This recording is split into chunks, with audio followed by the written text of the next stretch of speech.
Hello students, class 12 biology. अब देखिए, इसमें हम आपको मॉडल पेपर करा रहे हैं, जिसमें से पहला मॉडल पेपर हमने आपको कराया था। और ये जो है राजीव प्रकाशन की बुक है, क्वेश्चन बैंक है। उसी क्वेश्चन बैंक का जो पहला वाला जो था वो हमने आपको कराया था। उसमें भी अधिकांशतः जो एक एक नंबर के जो क्वेश्चन थे वो हमने आपको जो है जूलॉजी बॉटनी के सबके करा दिए थे। और अधिकांशतः हम बॉटनी वाला पोर्शन ही आपको बताएंगे, लेकिन जो अतिलघुत्तरी या लघुत्तरी क्वेश्चन है या बहुविकल्पी क्वेश्चन है उसको हम बता दे रहे हैं। तो इसमें देखिए, पहला जो क्वेश्चन दिया है बहुविकल्पी में जो दिया है कि बहुभ्रूणता की खोज किसने की थी।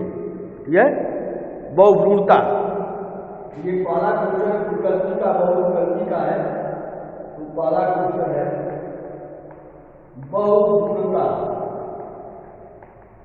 बहुभ्रूणता की खोज, बहुभ्रूणता की खोज किसने की, यह किसने की थी। बहुभ्रूणता की खोज किसने की थी या किसने खोजा था, ठीक है। अब देखिए, इसमें क्या होता है, हमने आपको बताया था जब हम पढ़ा रहे थे कि 1791 में हमने आपको बताया था कि एंटोनी वॉन लीवेनहॉक एक वैज्ञानिक थे। एंटोनी वॉन लीवेनहॉक यह एक वैज्ञानिक थे। उन्होंने 1791 में संतरे में जो है सबसे पहले जो है बहुभ्रूणता देखी। मतलब केवल एक या एक से अधिक, दो या दो से अधिक जब भ्रूण का निर्माण होता है वह बहुभ्रूणता कहलाता है। और इसकी खोज एंटोनी वॉन लीवेनहॉक ने 1791 में संतरे में सबसे पहले देखा था। ये हमने पढ़ाया है, लिखाया भी है आपको। कापी खोलेंगे तो उसमें देखेंगे वो दिया होगा। इसके बाद दूसरा क्वेश्चन दिया है कि संदेशवाहक आरएनए का निर्माण होता है। मतलब संदेशवाहक, अपना क्वेश्चन जो दिया गया है कि संदेशवाहक आरएनए का निर्माण होता है। तो संदेशवाहक जो आरएनए होता है उसका निर्माण जो होता है वह होता है केंद्रक के अंदर।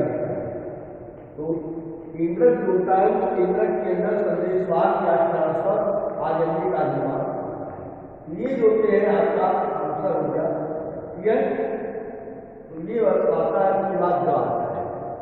तो केंद्रक में जो होता है संदेशवाहक आरएनए का निर्माण होता है। इसके बाद जीनी अभियांत्रिकी से प्राप्त होता है। तो अगला क्वेश्चन होता है वो जीनी अभियांत्रिकी। जीनी अभियांत्रिकी आप जानते हैं, जीनी अभियांत्रिकी। देखिए, ये जो होता है जीनी अभियांत्रिकी होती है वो एक तकनीक होती है जिसमें हम जीन की हेराफेरी करते हैं। जब जीन की हेराफेरी की जाती है, उस हेराफेरी से जो होता है वह एक अच्छे नस्ल की फसलें होती हैं वह प्राप्त होती है। तो जीनी अभियांत्रिकी से प्राप्त होती है। क्या प्राप्त होता है, इसमें जो ऑप्शन दिया है वो आता है गोल्डन राइस, सुनहरा चावल।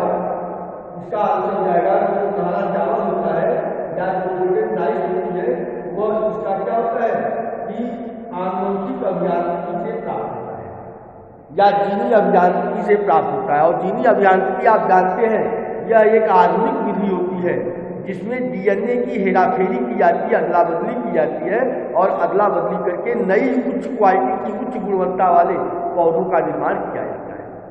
यह वह जीनी अभियांत्रिकी कहलाती है। इसके बाद जानते हैं अगला क्वेश्चन है दुधवा राष्ट्रीय उद्यान स्थित है। हमने आपको बताया था कि बताया था कि दुधवा राष्ट्रीय उद्यान कहाँ पर स्थित है। दुधवा राष्ट्रीय उद्यान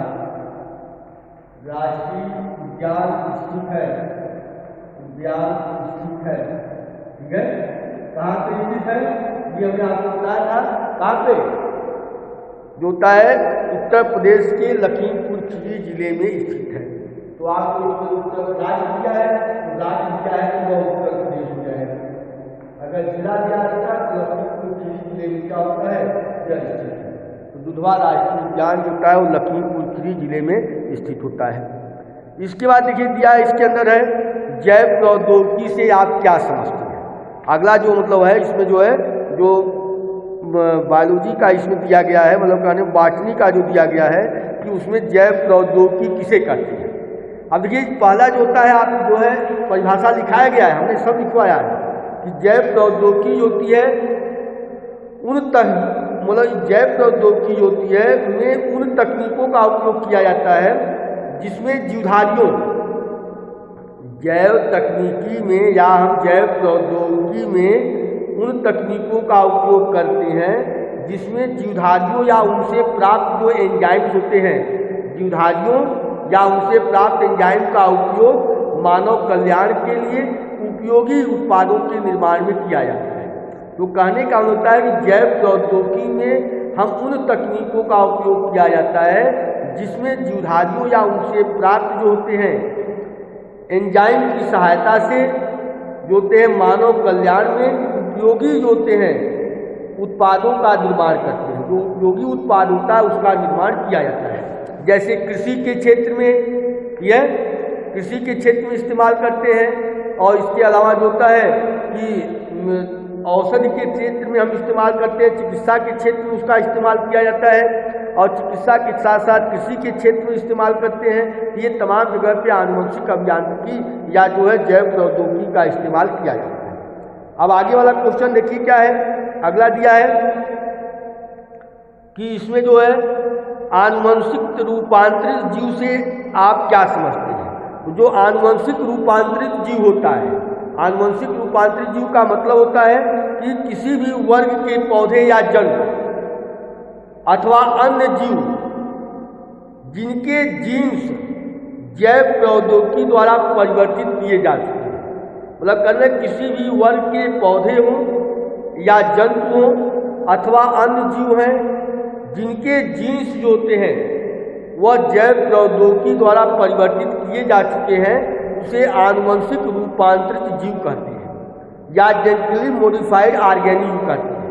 और यह जो होता है इससे जो होता है ट्रांसजेनिक जंतु जैसे भेड़ है, सूअर है, गाय है, चूहे हैं आदि जो होते हैं बाहरी जीन्स के स्थानांतरण के द्वारा जो होते हैं प्रयोग करके इनका निर्माण किया जा चुका है। तो ये आनुवंशिक रूपांतरित जीव कहलाते हैं, जो किसी भी वर्ग के पौधे हों या जंतु हों उनका अन्य किसी जीव या जंतु के जीन्स के द्वारा जो होते हैं कि वह जैव प्रौद्योगिकी के द्वारा उनको परिवर्तित किया जाता है, और परिवर्तित किए गए जो है जीव जो उत्पन्न होते हैं उसे आनुवंशिक रूपांतरित जीव कहते हैं। जैसे भेड़ है, बकरी है, सूअर है, इसका उपयोग जो होता है आनुवंशिक रूपांतरित जीव की सहायता से किया जाता है। अब आगे अगला क्वेश्चन है, इसमें जो है देख लेंगे आगे वाला जो है वह कह रहा है कि सहजीवन से आप क्या समझते हैं। इसको हम बहुत समझाए होंगे, कई बार समझाए होंगे। सहजीवन मतलब वो होता है जो साथ साथ रहते हैं, जीवन व्यतीत करते हैं, दोनों को बराबर लाभ होता है। जैसे लेगुमिनेसी जो फैमिली होती है, जो दलहनी पौधे होते हैं उनकी जड़ों में गांठें पाई जाती हैं, उन गांठों में राइजोबियम जीवाणु पाया जाता है। यह राइजोबियम जीवाणु वायुमंडल की नाइट्रोजन को नाइट्रोजन के यौगिक में बदल देता है, जिससे मृदा की ऊर्जा शक्ति बढ़ जाती है, और जो होता है कि पौधे को जो है नाइट्रोजन मिल जाता है, और उसके बदले में राइजोबियम को वहाँ रहने के लिए स्थान मिल जाता है।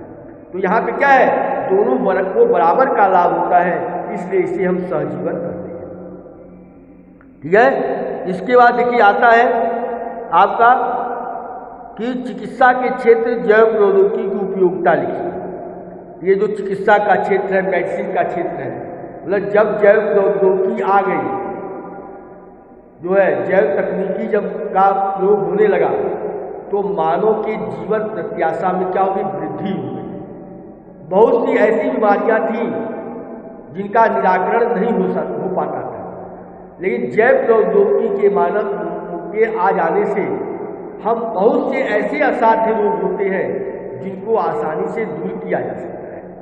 तो जैव प्रौद्योगिकी जो होता है वो चिकित्सा के क्षेत्र में काफ़ी जो होता है सफलतापूर्ण, मतलब काफ़ी मतलब आशातीत परिवर्तन ला दिया, और इसकी सहायता से हम अच्छी क्वालिटी के, उच्च क्वालिटी के जो होते हैं कि औषधियों का निर्माण होने किया। जैसे इंसुलिन था, आप जानते हैं इंसुलिन जो होता है वह मनुष्य के अग्नाशय जो पाया जाता है, उस अग्नाशय के अंदर जो कोशिकाएं पाई जाती हैं उनसे इंसुलिन नामक पदार्थ स्रावित होता है। और यह इंसुलिन जो होता है मधुमेह रोग को या शुगर की मात्रा को नियंत्रित करने के काम में लाया जाता है। लेकिन जैसे जैसे हमारी आबादी बढ़ती जाती है, उस मानव को इंसुलिन जो होता है उपलब्ध कराने के लिए जैव प्रौद्योगिकी की सहायता से हम क्या करते हैं, कृत्रिम तरीके से इंसुलिन का उत्पादन करते हैं और इस इंसुलिन का उत्पादन करके बढ़ती हुई आबादी को उस रोग से निजात दिलाने में क्या करते हैं, सहायता प्राप्त करते हैं। तो जैव प्रौद्योगिकी के कारण जो होता है चिकित्सा के क्षेत्र में काफ़ी सफलता प्राप्त है।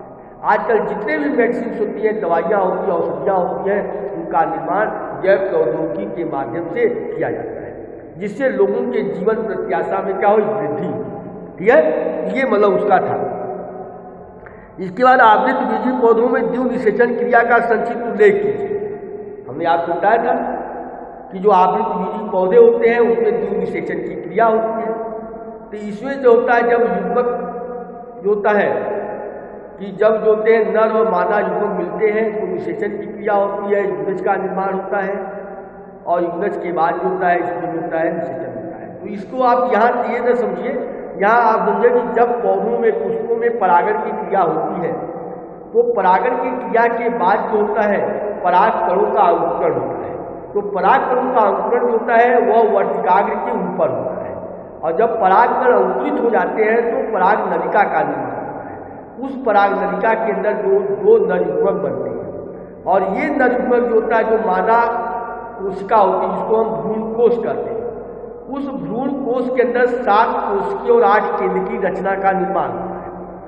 अब उसके अंदर जो होता है जो एक पराग नलिका के अंदर उपस्थित ये एक नर युग्मक होता है वह अन्य कोशिका के साथ संयुग्मन की क्रिया करता है, जिसे हम सत्य निषेचन कहते हैं और इससे युग्मज या जो का निर्माण होता है और युग्मज से भ्रूण का निर्माण होता है। और जो दूसरा नर युग्मक होता है वह भ्रूण कोश में उपस्थित जो द्वितीयक केंद्रक होता है या ध्रुवीय केंद्रक होता है उसके साथ संयुग्मन की क्रिया करता है और संयुग्मन की जब क्रिया करता है इससे जो है प्राथमिक भ्रूण कोश केंद्रक का निर्माण होता है और यह एक त्रिगुणित रचना होती है या त्रिसल्यन की क्रिया कहलाती है। और प्राथमिक भ्रूण कोश से भ्रूणकोश बनता है और भ्रूणकोश जो होता है वह क्या करता है, डेवलपिंग जो इंद्रियो होता है उसको नरिश करने का काम करता है, पोषण करने का काम करता है। तो संयुग्मन और त्रिसल्यन को संयुक्त रूप से द्वितीय निषेचन या दोहरा निषेचन कहते हैं और दोहरा निषेचन की खोज नवास्टीन नामक वैज्ञानिक ने किया। ठीक है, ये भी बकायदा हमने आपको दिखाया है, ये जो है देख डालेंगे। इसके बाद देखिए दिया इसमें है कि मांसाहारी पर संक्षिप्त टिप्पणी लिखी। आप जानते हैं कि जो पाचन होता है उस पाचन में उत्पादक उपभोक्ता और अपघटनकर्ता होते हैं। उपभोक्ता जो होते हैं प्राथमिक, द्वितीयक और तृतीयक होते हैं। जो द्वितीयक उपभोक्ता होता है वह मांसाहारी होता है, जो प्राथमिक उपभोक्ता को भोजन के रूप में ग्रहण करता है। या जो तृतीयक उपभोक्ता होता है वह भी क्या होता है, मांसाहारी होता है, जो मांसाहारी जानवरों का उपयोग करता है। तो आप ये कहेंगे कि पाचन में जो घटक पाए जाते हैं उन घटकों में जो उपभोक्ता होते हैं वह प्राथमिक, द्वितीयक और तृतीयक होते हैं। तो उस उपभोक्ता में जो आहार श्रृंखला होती है उस आहार श्रृंखला में प्रत्येक जीवधारी जो होते हैं वह भोजन के रूप में दूसरे जीवधारियों का भक्षण करते हैं। यह तो प्राथमिक उपभोक्ता और जो है द्वितीयक उपभोक्ता को खाने वाले जो जंतु होते हैं वह मांसाहारी कहलाते हैं। तो मांसाहारी जो जंतु होते हैं वह प्राथमिक और द्वितीयक उपभोक्ता से भोजन प्राप्त करते हैं। इसके बाद दिया है प्रतिबंधन एंजाइम से आप क्या समझते हैं। और हमने आपको बताया था प्रतिबंधन एंडोन्यूक्लियस एंजाइम या प्रतिबंधन जो एंजाइम होता है वह 3 प्रकार के होते हैं, एक्सोन्यूक्लियस, एंडोन्यूक्लियस और प्रतिबंधन एंडोन्यूक्लियस एंजाइम। इनका काम होता है कि जो नाइट्रोजन के बेस होते हैं या नाइट्रोजन के जो अनुक्रम होते हैं उनको विशिष्ट स्थलों पर काटने में सहायता करते हैं। तो नाइट्रोजन बेस को विशिष्ट स्थानों पे काटने में जो सहायता करता है वह प्रतिबंधन एंडोन्यूक्लियस एंजाइम होता है। और प्रतिबंधन एंडोन्यूक्लियस एंजाइम को हम मॉलिक्यूलर सीजर करते हैं, आणविक कैंची करते हैं, जो नाइट्रोजन बेस पेयर को किसी भी स्थान पर कट करने में सहायता करने में कार्य करता है। ठीक है, इसके बाद तप्त स्थल, देखिए हमने बताया था हॉट स्पॉट। तप्त स्थल वे क्षेत्र होते हैं जहाँ पे जो होती है जीवों की समृद्धता सबसे अधिक पाई जाती है। जीवों की समृद्धता जहाँ पे अधिक होगी वहाँ पे सबसे ज़्यादा विभिन्नताएं पाई जाती है। ठीक है, तो पूरे विश्व में कुल 34 हॉट स्पॉट है, जिसमें से भारत में 3 हॉट स्पॉट पाए जाते हैं।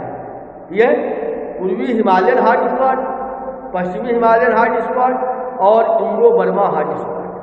तो आप जो लिखेंगे हॉट स्पॉट जो होते हैं तप्त स्थल वे क्षेत्र होते हैं जहाँ पर जीवधारियों की समृद्धता या जीवों की समृद्धता सबसे अधिक पाई जाती है।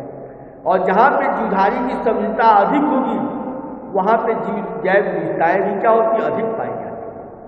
और पूरे विश्व में कुल 34 हॉट स्पॉट है, जिसमें से भारत में 3 हॉट स्पॉट पाए जाते हैं। ईस्टर्न हिमालयन जो होता है घाट हॉट स्पॉट कहलाता है, वेस्टर्न हिमालयन घाट हॉट स्पॉट होता है और इंडो बर्मा हॉट स्पॉट कहलाता है। इंडो बर्मन जो होते हैं वह हॉट स्पॉट सेंटर कहलाते हैं। ये मतलब होता है। इसके बाद बायोपायरेसी, देखिए हमने बताया था बायोपायरेसी जो होता है वह तकनीक होती है जिसके द्वारा लोग क्या करते हैं, दूसरे देशों के संसाधनों को चुरा करके उसकी बिना छत पूरक दिए ही उन संसाधनों का इस्तेमाल करते हैं। तो बायोपायरेसी जो होती है वह एक तकनीक होती है जिसके द्वारा जो विकसित देश होते हैं वह विकासशील देशों की संपदा को, संसाधनों को चुरा करके बिना उसकी क्षतिपूर्ति दिए ही उनके संसाधनों का इस्तेमाल करते हैं। यह बायोपायरेसी के अंतर्गत आता है। ठीक है, इसके बाद आता है की स्टोन जातियाँ क्या होती हैं। तो की स्टोन जातियाँ क्या होती है, बताया था कि की स्टोन जातियाँ वह होती हैं जिनके प्रभाव से दूसरे पौधे जो होते हैं, दूसरी जातियाँ उनके प्रभाव से क्या होती हैं, नष्ट हो जाती है, उग नहीं पाती। जैसे रेगिस्तान जो होता है, मतलब जो होता है हमेशा रेगिस्तान ही बना रहता है, वहाँ पे हरियाली नहीं पाई जाती। तो वहाँ पाए जाने वाला जो कंगारू चूहा होता है, वहाँ पे जो पेड़ पौधे होते हैं उनके बीजों को वह खा जाता है, समाप्त कर देता है, जिसके कारण वहाँ पे रेगिस्तान बना रहता है। तो कल की स्टोन वह जातियाँ होती हैं जिनकी सक्रियता से दूसरी जातियाँ क्या होती, प्रभावित होती हैं। यह वह की स्टोन जातियाँ कहलाती है। जैसे कंगारू चूहा होता है, वह रेगिस्तान में पाए जाने वाली हरियाली को क्या करता है, समाप्त कर देता है, जिससे वहाँ पे वो रेगिस्तान बना होता है। इसके बाद एंटीबायोटिक पर टिप्पणी लिखना है कि पिछली बार भी हमने बताया था एंटीबायोटिक पर टिप्पणी लिखाया था।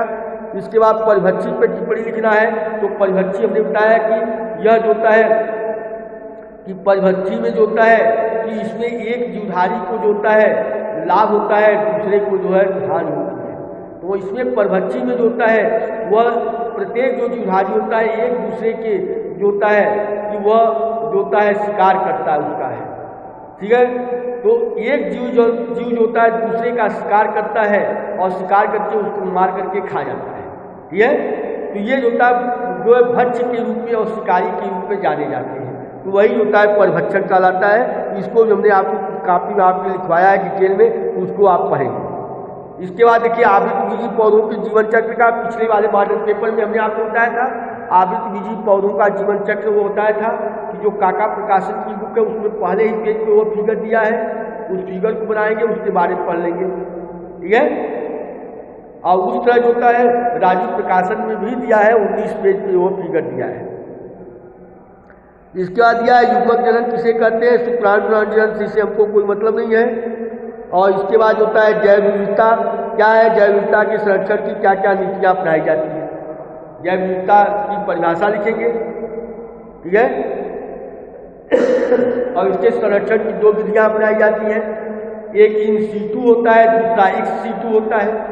तो इन सीटू मतलब जो होता है इसमें क्या करता है कि इसमें जीवधारियों को उनके जो प्राकृतिक आवास में ही जब संरक्षित कर दिया जाता है तो वह इन सीटू कंजर्वेशन कहलाता है। और जब जीवधारियों को प्राकृतिक आवास से हटा करके किसी अन्य स्थान पर जब हम संरक्षित करते हैं तो वह एक सीटू कंजर्वेशन कहलाता है। तो इसको अभी पढ़िए, कापी में देखिए, और हमने आपको बाकायदा लिखाया है इन सीटू एक सीटू जैव विविधता आज के बारे में लिखाया गया है। ठीक है, तो आज के बारे में आज इतना ही, शेष अगले। धन्यवाद।